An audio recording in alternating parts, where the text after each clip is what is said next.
Bon, bon. Et bah, Wakfu saison 4, c'est terminé. Comment dire? Est-ce que cette fin est une déception? Oui et non. C'est plus complexe que juste oui ou non. Il faut que je m'explique.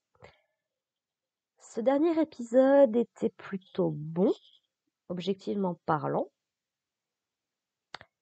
Et il y a quand même eu quelques moments qui, j'avoue, ont failli me retirer une larme. Mais, alors je sais pas si c'est le fait que ça paraît trop vite, trop peu,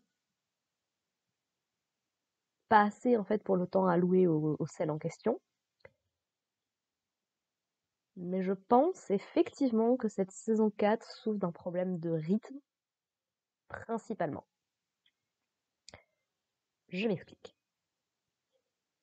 Avec le recul d'avoir vu du coup toute la saison 4, je pense qu'une grosse partie de ce qui est du temps qui a été alloué à la famille personnelle, donc Tristepin, Goutarde, Eva, Flopin, Pin et Ellie, et du coup Madagascar, c'est comme ça qu'il s'appelle, pour moi, il y avait pas mal de choses qui étaient en trop. Beaucoup de choses qui ne développaient pas grand-chose.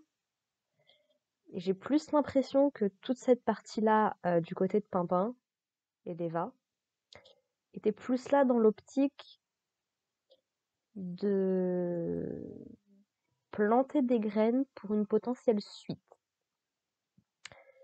Savoir qu'au final, bah, Pain n'aura servi à rien, mais alors vraiment très concrètement à rien, c'est un bébé. Donc je dis pas. Mais le teaser trailer qu'on avait eu à l'époque, il y a 3 ans, laissait suggérer potentiellement qu'il pourrait faire plus. D'autant que c'est le fils du dieu Yop, et qu'il avait montré des capacités particulièrement balèzes en saison 3. On se rappelle tous de son accouchement, je crois. Enfin, de sa naissance, du coup, de son côté à lui. Donc, ouais, c'est-à-dire que le bébé, il a un chouchou à l'intérieur de lui. Un chouchou de la puissance de Rouchou, voire plus. Et alors, franchement, il aurait pu rester avec Po, ça n'aurait rien changé. Pour le côté vulnérable ou autre, je veux bien. Enfin, franchement, il ne sert à rien, le petit pain là, à l'heure actuelle. Donc, ouais, gros bémol à ce niveau-là.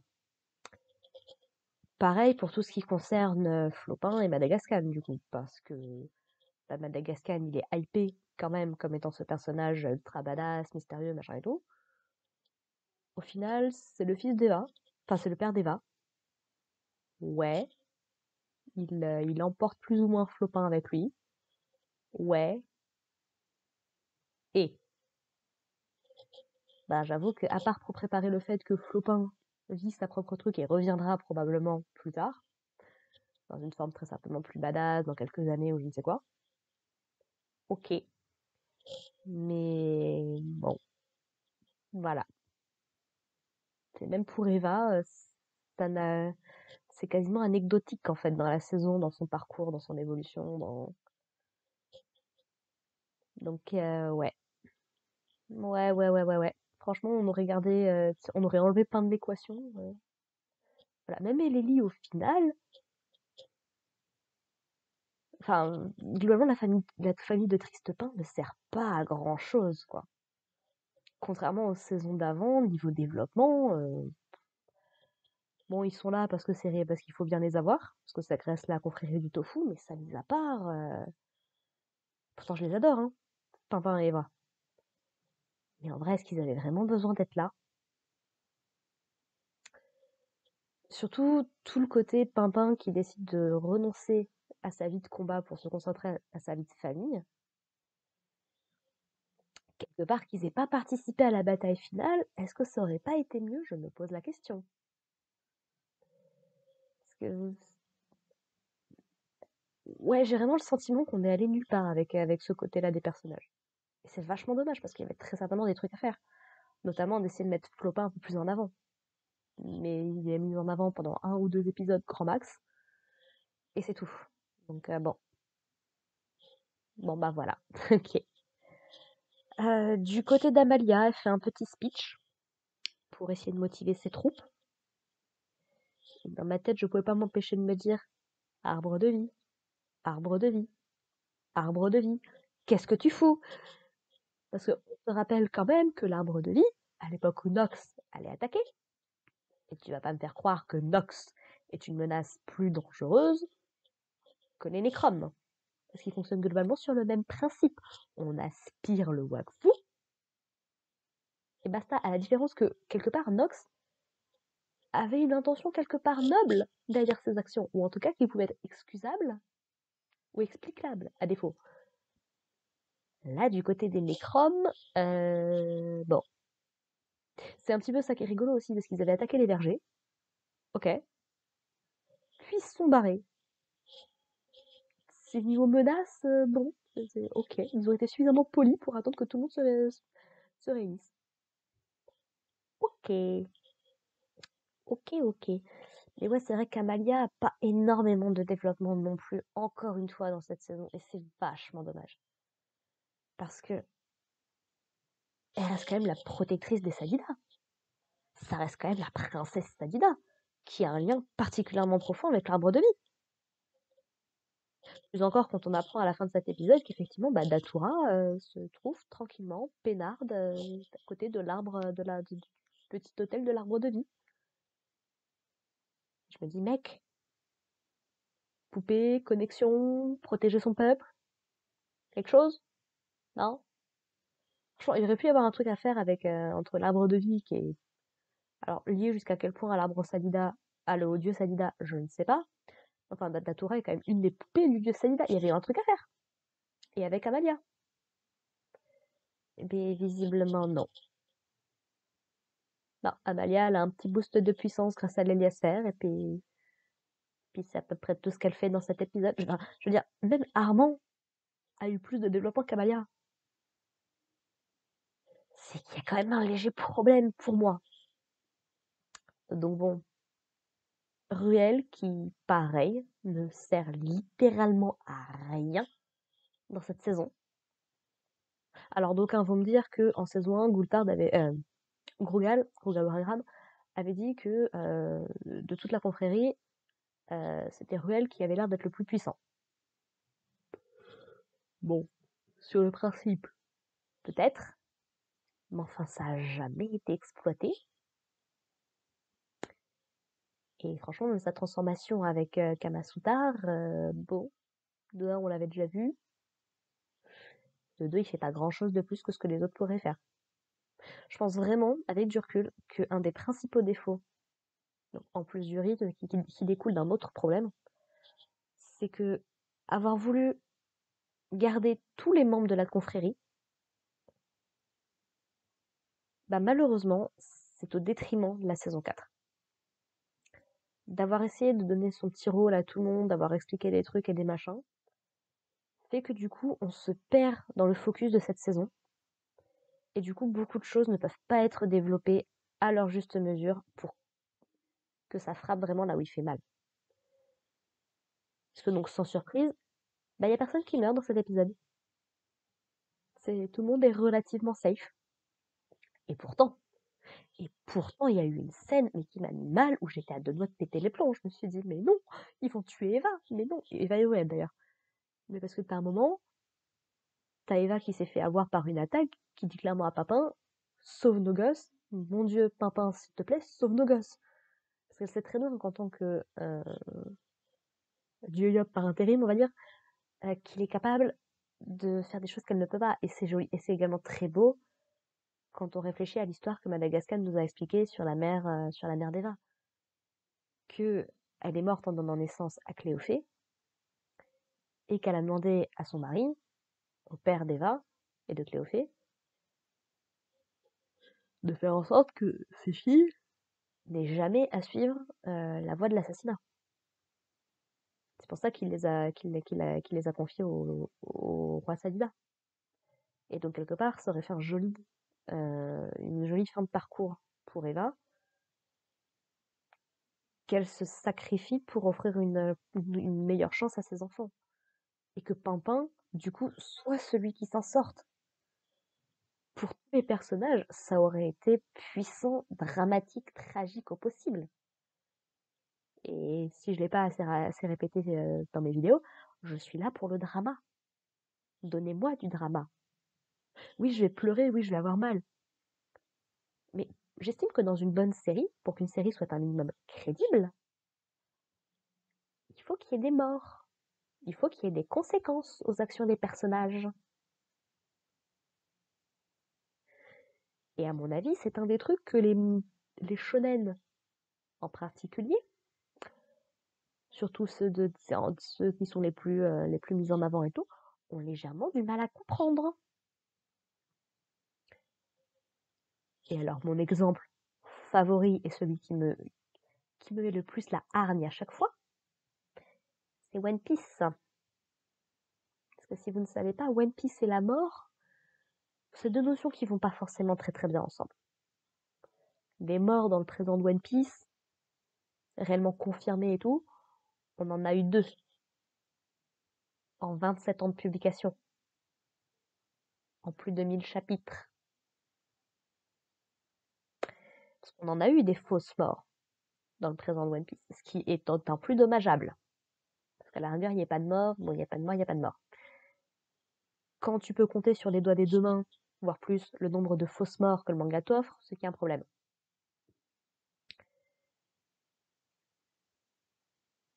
Plus encore, quand même, les personnages qui sont censés être morts dans le passé ne sont plus vraiment morts. Mais voilà. Naruto avait des très bons moments de mort, par exemple. Mais non. Et donc, enfin, ça manque de mort, là, dans la saison 4 de Wakfu. Réellement. Parce qu'il y avait des bonnes opportunités de conclure les arcs de pas mal de personnages. Et en fait, bah, ces personnages-là qui ne meurent pas alors que pour moi, ils auraient dû, la saison 4 se les traîne comme des boulets. Je n'ai pas peur de dire les termes. Et du coup, bah, en quoi ça impacte le reste de la saison? Bah, ça impacte le reste de la saison parce que, du coup, la grande déesse Héliatrope, bah, pareil, tu te demandes un petit peu ce qu'elle fout là. Surtout pendant les 3 quarts de les 3 quarts de la saison, ouais. Parce que, bah, elle nous apprend pas grand chose. Elle ne pose pas réellement de problèmes, de dilemmes moraux. Je vous avais dit, je la sentais pas, le personnage. Depuis le tout début qu'on l'a vu. Mais par exemple, pourquoi est-ce que ces portails pour observer les mondes ressemblent à des yeux comme ça? Bah, on saura jamais, c'est comme ça, et puis voilà, je réfléchis pas trop. Elle s'est barrée avec les enfants héliatropes. Donc, quand à la fin de la saison, Nora lui dit oui, prends soin de notre peuple, dans ma tête, je revois les 10 clampins qui ont décidé de venir aider. Je me dis, ça? Oui, bah, si tu veux, mais enfin, bon, ok. Il y a 10 héliatropes random dont on connaît pas les noms qui sont dans les parages. Ok, soit. Euh, Ouais, je dirais que mes 2 grosses déceptions, qui pourtant étaient hypées dans cette saison, mais pour moi, mes 2 grosses déceptions, ça reste la déesse Héliatrope d'un côté, qui n'apporte pas grand-chose et qui dit pas grand-chose, soyons très honnêtes. Et bah Tauros Mordal, le grand antagoniste de cette saison. Et quelque part, c'est quand même dingue et complètement timbré que le meilleur méchant, enfin, oui et non, c'est pas particulièrement surprenant en soi, mais je continuerai sur cette voie-là, hein, je le clamerai jusqu'à ma mort. Le meilleur méchant de Wakfu, à l'heure actuelle, au bout de quasiment 15 ans, bah c'est Nox, le tout premier antagoniste de la série, basé en partie sur le créateur de Wakfu, Tot. Killby ne lui arrive pas à la cheville, pour un côté peut-être un petit peu trop extravagant, un petit peu trop arrogant, enfin, tu sens qu'il y a quelque chose qui ne marche pas avec Killby par rapport à Nox. Oropo, qu'on essaye de nous vendre à moitié comme un gentil, à moitié comme un méchant, mais qui fait euh, un retournement total en fin de saison dans les 2-3 derniers épisodes, qui fait passer vraiment les membres de la fratrie pour des abrutis. Soyons très honnêtes, Adamaï en premier. Il y a vraiment un concept qui a été manqué avec Oropo dans la saison 3. Vraiment. On aurait pu justement faire un méchant qui, sur le fond, avait raison, en fait. Un peu comme Nox, encore une fois. Euh, Et le pire, c'est que le meilleur méchant de Wakfu, c'est aussi celui qui a réussi. On rappelle que, ouais, que Nox, en fin de saison 1, il a réussi ce qu'il voulait faire, en fait. Il a remonté le temps. Pas suffisamment, mais techniquement, il a gagné à la fin de la saison 1. Kilby, nope. Oropo, nope. Et en plus, on fait passer pour un psychopathe. Alors, Tauros Mordal, qui aurait pu vraiment être un personnage intéressant. Sur le concept, il y avait un truc de fou à tenter. Mais au final, on n'a jamais aucune explication, en fait, quoi. Qui il est, pourquoi, dans quelles circonstances, jusqu'à quel point. Voilà, on nous sort juste, bah voilà, il y a une autre nouvelle, il y a encore une nouvelle dimension avec d'autres mondes. Et bah voilà, encore un nouveau set de Dofus. Parce qu'on rappelle que les Dofus, à la base, ce sont des œufs pondus par des dragons. Donc, il peut y avoir autant qu'il y a de dragons dans le monde. Je dis pas. Mais c'est juste que ça sort un peu de nulle part. En plus, c'est encore une fois, c'est des méchants qui sont dans l'ombre depuis le début de la série, mais en fait qu'on n'a jamais vu parce que tu comprends, c'était pas possible de les montrer jusqu'ici pour une raison ou pour une autre. Ok. Enfin, on n'apprend rien en fait. Alors, est-ce que Ankama nous réserve peut-être un. Genre, si jamais il va y avoir une saison 5, parce que j'ai vu passer qu'apparemment, il y aurait des infos comme quoi il y aurait une saison 5 un de ces jours. J'avoue que je vois vraiment pas ce qu'il pourrait raconter, mais admettons, hein, pourquoi pas. Faut bien que Hugo détruise le monde à un moment ou à un autre. Mais ouais, franchement, à moins qu'il nous balance un épisode flashback et tout, mais je sais pas. Avec Oropo, ça n'avait pas apporté grand-chose en soi, soyons très honnêtes, sur son personnage que ce qu'on savait déjà. Nox, en soi non plus, mais ça nous permettait d'avoir une autre vision du personnage. Vraiment juste avant qu'il devienne Nox. Et encore une fois,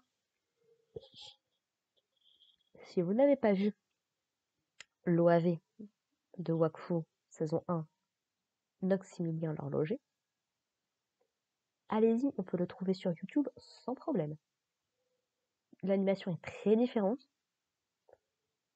mais alors il y a des moments à la fois terrifiants et qui te serrent le cœur parce que on voit cet épisode en ayant connaissance de ce qui va se passer avec Nox.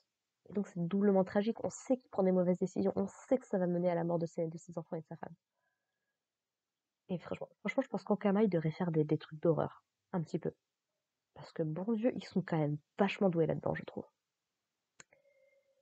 Et ouais, la scène finale de Nox quand il pète les plombs dans l'OAV, mais ça me donne des frissons avec son thème musical de malade. Et ce qu'il dit, je veux dire, dans le contexte, euh, mes, mes enfants m'appelaient papa, ma femme m'appelait Emilien, ou inversement. Désormais, le monde apprendra à me connaître sous le nom de Nox. Et quand tu vois ça dans le contexte, mais ouf, c'est génial. Donc pour être Tauros Mordal, au final, ben, c'est un gars qui a abusé du pouvoir et qui a détruit son monde. Voilà. Qu'on nous montre pendant la saison que bah en fait il a quand même des émotions, ceci, cela et tout. Ça peut être ce qui aurait pu être vachement intéressant, mais c'est jamais expliqué, c'est jamais utilisé. C'est juste dans la tête de Hugo, c'est Tauros, c'est le grand méchant, faut lui casser la gueule et basta. Franchement, ça me manque beaucoup en profondeur ou en maturité. Je sais pas qu'est-ce qui manque concrètement, réellement, mais ça manque. Et le problème, c'est que ça fait déjà au moins 2 saisons que ça dure. Donc je sais pas ce qui se passe au niveau de la team d'écriture de Wakfu, du côté d'Ankama. Je sais pas si c'est parce que ils ont dû se restreindre, mais franchement, c'est pas au niveau. Et c'est vachement dommage. À ce niveau-là, au niveau histoire et tout, ça pêche un peu. Franchement, c'est pas fou. Alors maintenant, j'ai dit que c'était une déception. Oui, peut-être parce que j'en attendais trop. Ça, je suis prête à le reconnaître. Mais c'est aussi parce que pour moi, il y a des problèmes objectifs qui, bon, bah, qui sont pas foufou, quoi. Maintenant, est-ce que j'ai détesté cette saison? Non. Je pense qu'on peut écouter n'importe quel de mes reviews sur cette saison. Non. Je me suis pas ennuyée, j'ai pas détesté. C'était une très bonne saison. Je pointe juste des petits points qui, pour moi, sont des problèmes profondément au niveau de l'écriture de la saison, qui auraient pu être évités. Et du coup, ça atteint un petit peu la qualité de cette saison, je trouve. Du coup, qu'est-ce que j'ai aimé dans cette saison? Bah déjà, l'animation, les environnements, la musique, tout ce qui fait le background, on va dire, de cette saison 4. Au niveau graphique, au niveau musical, c'est une pépite. Franchement, bravo à la team, parce qu'ils nous ont proposé un truc de malade. Et franchement, très contente que le Kickstarter ait réussi pour qu'on ait pu avoir cette chose-là. Qu'est-ce que j'ai beaucoup aimé également? Eh bah, Kilby. Revoir Kilby, c'était plutôt cool. Il a pas trop changé, mais son sacrifice, j'avoue quand même. Ah, ça fait un peu mal au cœur quand même. Revoir des mécasmes. Enfin, revoir. Voir un mécasme en chair et en os et qui est vivant. Pour autant qu'une machine peut être réellement vivante, ou quoi que ce soit les mécasmes. Mais ouais, ça c'était un petit drop de l'or vachement sympathique. Surtout quand tu fais toi-même la réalisation 5 minutes avant la révélation. C'est pas mal. Attends, c'est un mécasme? Oh purée, c'est un mécasme. Donc ouais, ça c'était cool. Le principe du nécromonde est vachement fascinant également, pour le coup. L'histoire de la déesse Eliatroth est quand même assez tragique, c'est dommage qu'on n'en fait pas grand-chose. Ah, et puis toutes les petites références aux saisons d'avant, qui bon, quand t'es un fan de longue date, tu te dis, ah, j'ai la référence, ah, c'est mignon, ah, c'est choupi, oh là là, c'est trop bien. Genre, voir en tout début de saison, c'est le petit singe avec son marteau, là, sur l'île. C'est quelque chose quand même, tu dis, ah ouais, je vois, je vois. Donc, il y avait ça.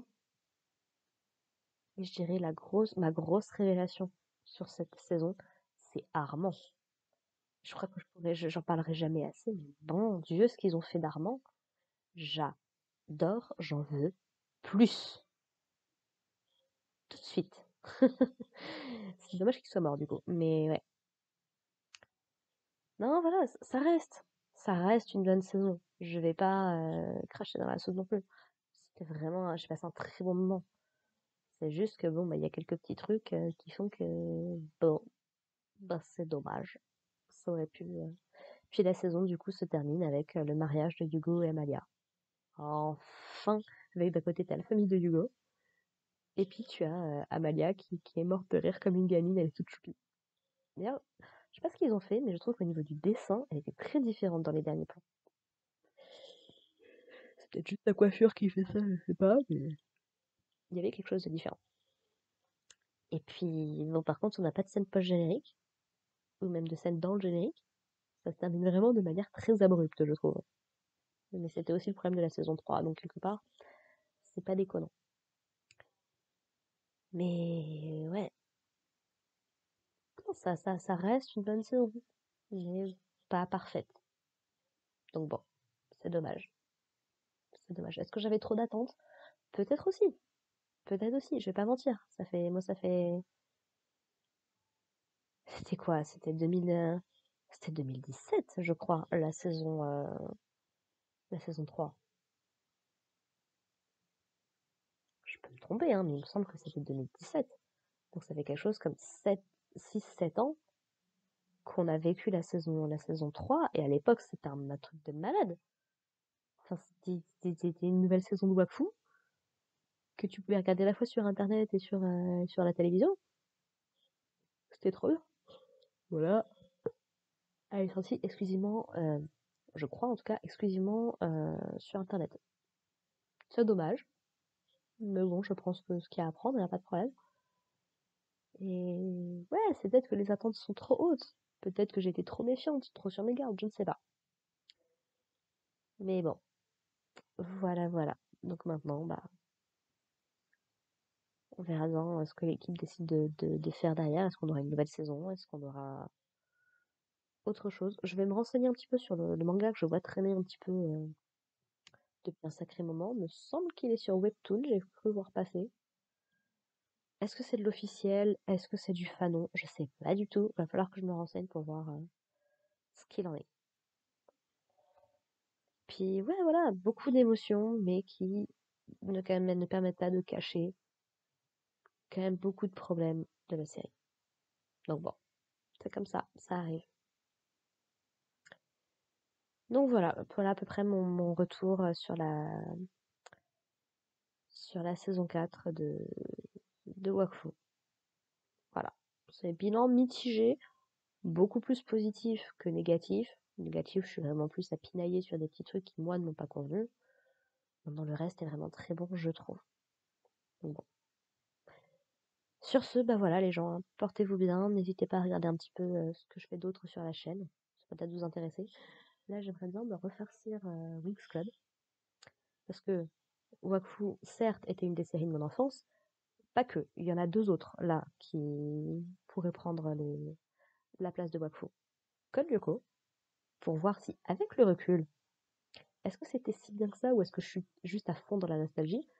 Et même truc pour Winx Club. Donc, si vous voyez débarquer dans les prochaines semaines des reviews sur Code Lyoko ou sur Winx Club, vous étonnez pas trop, hein. Surtout Winx Club, les 3 premières saisons, c'était bien. Mon Dieu, qu'est-ce que c'était bien. Donc j'ai les DVD, donc c'est l'occasion de les utiliser. Mais bref, voilà, n'hésitez pas à faire un petit tour sur la chaîne si mes reviews sur Wakfu vous ont plu. J'aimerais bien essayer de faire plus de trucs à l'avenir, mais il faut juste que je trouve le temps, et je ne vis pas toute seule, donc c'est un peu plus compliqué. Mais voilà, niveau mental, ça va plutôt bien en ce moment, donc on croise les doigts pour que ça dure, le beau temps revient, donc voilà, voilà. Sur ce, bah écoutez les gens, portez-vous bien, et puis à plus tard. Bye.